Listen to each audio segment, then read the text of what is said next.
우리에게 있어서 인생을 어떻게 사느냐, 무엇을 위해 살고 어떠한 목표를 향해 사느냐라는 것은 우리 인생 가운데서 가장 중요한 것 중에 하나입니다. 보통의 사람들은 인생을 살아가면서 착하게, 정직하게, 바르게, 그리고 내가 목표로 하는 가장 높은 위치까지 올라가길 원하고, 그로 인해서 많은 물질을 얻고 부자가 되고 건강하고 행복한 삶을 살기를 원합니다. 하지만 이것이 인생의 전부는 아닙니다. 우리에게는 이러한 육신적인 인생이 있지만 또 영적인 인생 또한 우리에게는 있기 때문입니다. 그래서 오늘 말씀을 통해서 우리가 영적으로 알아야 될 것, 그리고 추구해야 될 것이 무엇인지 생각해 보도록 하겠습니다.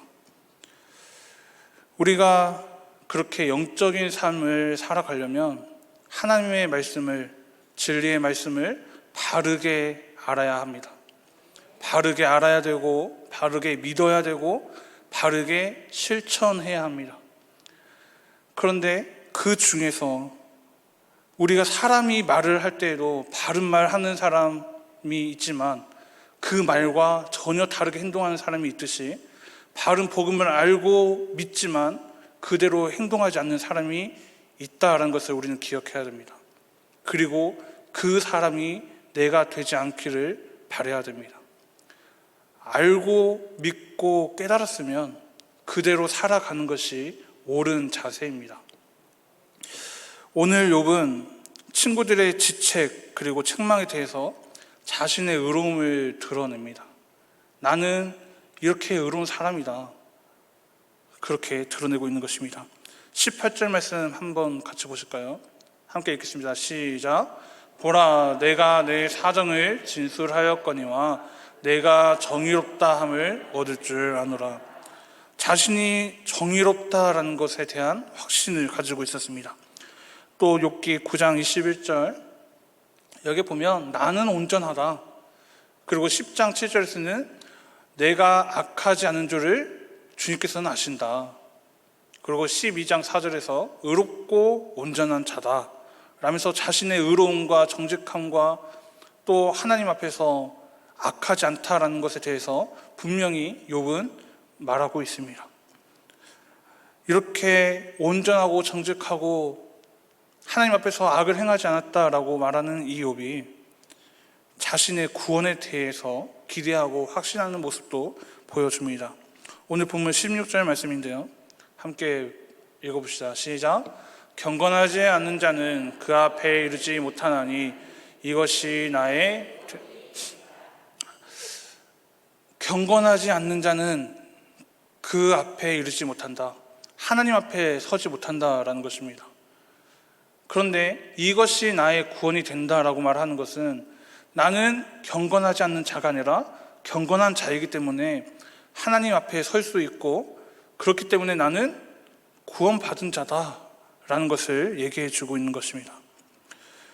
욥은 이렇게 자신의 구원에 대한 확신도 있었습니다. 그리고 모든 일을 하나님께서 행하신다라는 사실도 욥은 알고 있었습니다.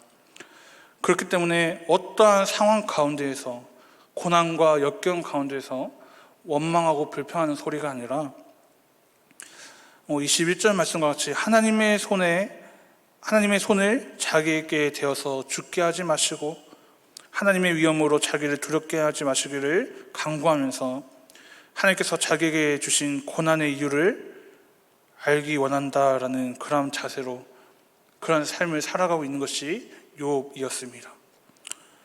하나님께서 지금 이 고난을 나에게 주신 이유가 무엇인가, 그것을 깨닫게 해달라고 구하는 것이 욥의 모습이었다라는 것입니다. 하지만 우리는 조그만한 일이 닥쳐오면 왜 이런 일이 나에게 찾아왔냐고 걱정하고 근심하고, 또 때로는 하나님을 원망하면서 살아가는 그런 모습을 보일 때가 있죠. 하지만 오늘 이 욥의 모습처럼 하나님, 왜 내가 이러한 고난 가운데 놓였습니까? 내가 깨닫게 해주십시오, 이거와는 전혀 다른 모습입니다. 앞으로 우리에게 어떠한 상황이 닥쳐올 때, 기쁜 일이나 슬픈 일이나 힘든 일이나 어려운 일이나 어떠한 일이 닥쳐올 때 하나님 왜 나에게 이런 일을 당하게 하십니까? 원망하고 불평한 소리가 아니라 하나님, 내가 왜 이런 상황 가운데 있는지, 하나님이 왜 이런 상황을 나에게 허락하셨는지 깨닫게 해주십시오 라고 물으면서 하나님께 지혜를 구할 수 있는 저와 여러분이 되기를 소망합니다. 욥은 자신의 그런 상황 가운데서 자신의 죄의 모습을 깨달으려고 노력합니다. 그래서 23절에 이렇게 말합니다. 나의 죄악이 얼마나 많으니까 나의 허물과 죄를 내게 알게 하옵소서. 내가 이런 상황이 보편적으로 죄로 인해서 닥치는 그런 상황이라고 사람들은 말하기 때문에 내가 얼마나 죄가 많으면 이런 상황이 나에게 왔습니까? 그 죄를 내가 깨닫게 해주시고 알게 해주셔서 하나님께 용서를 구하게 해주시오. 이러한 마음으로 말하고 있는 것입니다. 심지어는 26절에 이렇게 말합니다.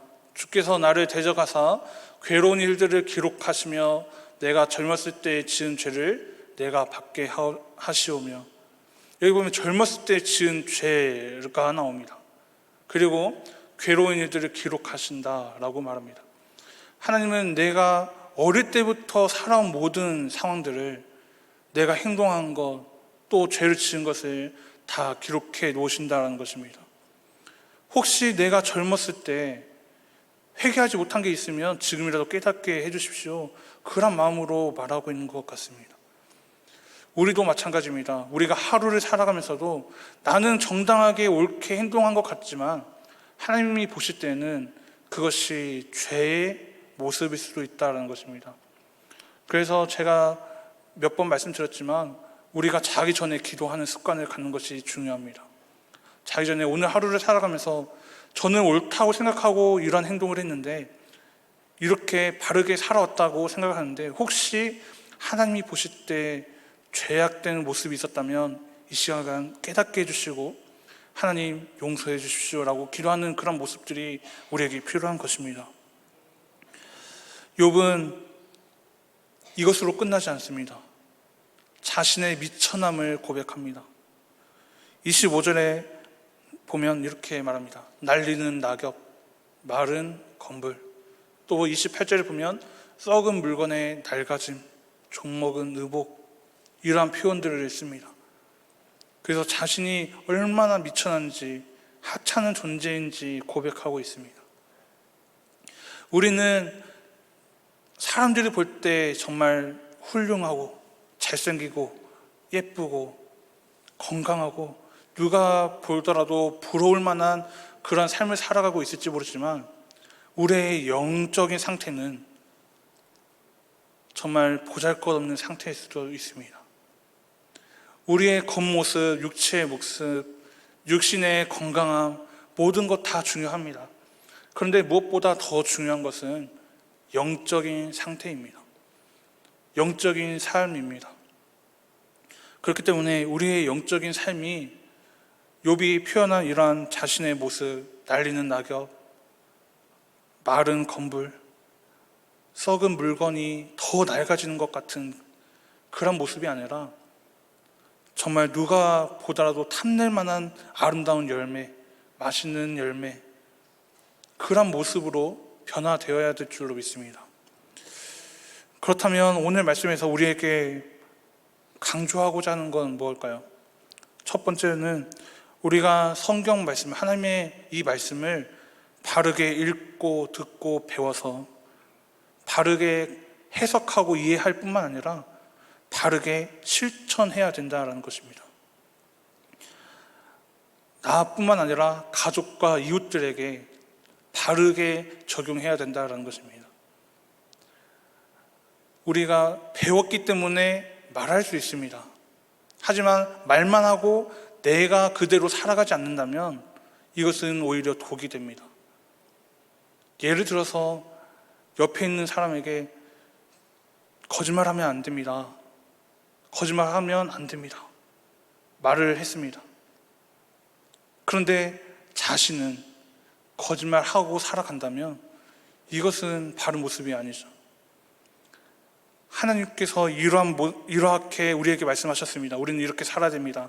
많은 사람들에게, 가족들에게, 이웃들에게, 친척들에게 복음을 전한다고 말을 하는데, 실질적으로 그 사람들이 나의 모습을 볼 때 그렇게 살지 못한다면 이것은 더 나아가서 우리의 모습만 나쁘게 보이고 거짓말쟁이로 보이는 것이 아니라 예수님을, 하나님을 욕되게 하는, 그래서 평생을 살아가면서 하나님에 대한, 예수님에 대한, 이 하나님의 진리의 말씀에 대한 거부감을 갖게 하는 그런 모습이 될 수 있다라는 것입니다. 그렇기 때문에 우리는 이웃들에게, 가족들에게 바른 복음을 실천하는 게 중요합니다. 두 번째로는 스스로 자책할 것이 없는 사람이 되어야 됩니다. 스스로 바라볼 때, 돌아볼 때 욥이 수없이 고백했던 것처럼 나는 의로운 사람이다, 경건한 사람이다, 정직한 사람이다, 하나님 앞에서 나는 악이 없는 사람이다 라고 고백할 수 있을 정도로 자책할 것이 없는 그런 모습을 가지고 살아가야 됩니다. 우리는 스스로 의롭게 될 수가 없습니다. 이렇게 다짐하고 또 살아가지만 때로는 죄를 짓고 살아가고 거짓말을 하고 살아가고 그렇게 살아갑니다.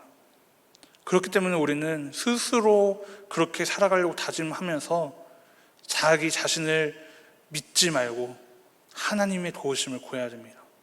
우리를 온전하게 할 수 있는 분은, 우리를 끝까지 인도하고 지켜주시고 강권적으로 인도할 수 있는 분은 하나님 한 분밖에 없기 때문입니다. 우리를 의롭다고 말할 수 있는 분도 하나님밖에 없기 때문입니다. 그렇기 때문에 우리는 자책할 것이 없는 삶을 살아가려고 다짐하는 것도 중요하지만 그것을 위해서는 하나님께 도우심을 구하는 그런 자세가 분명히 필요합니다. 사도 바울이 고린도전서 4장 4절에서 이렇게 고백했습니다. 함께 읽어보실까요? 시작. 내가 자책할 아무것도 깨닫지 못하나 이로 말미암아 의롭다함을 얻지 못하노라. 다만 나를 심판하시리는 주시니라. 분명히 말하고 있습니다. 내가 자책할 아무것도 찾지 못했지만 내가 스스로 의롭다고 할 수 있습니까? 없습니까? 없습니다. 나를 심판하고 나를 정죄할 수 있는 분은 누구라고요? 오직 하나님 한 분입니다. 그렇기 때문에 그 하나님께 우리는 정직하게 의롭게 살아가는 것이 중요합니다. 마지막으로 우리는 범사에 하나님을 인정해야 됩니다. 그리고 스스로 낮아져야 합니다. 욥이 오늘 말씀에서 자신의 비천함을 드러냈던 것처럼 나는 아무것도 아닙니다.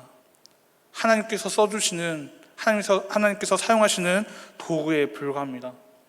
나를 하나님이 쓰시기에 가장 좋은 도구로 사용하여 주시고 다듬어 주시고 만들어 주십시오라고 하나님께 도움을 구하면서 하나님이 가라고 하면 가고 서라고 하면 서고 복음을 전하라고 하면 전하고 입을 다물고 가만히 잠잠하라라고 하면 잠잠하고 하나님이 원하시는 모습대로 바른 복음을 가지고 바른 삶을 살아가는 저와 여러분이 되기를 축복합니다.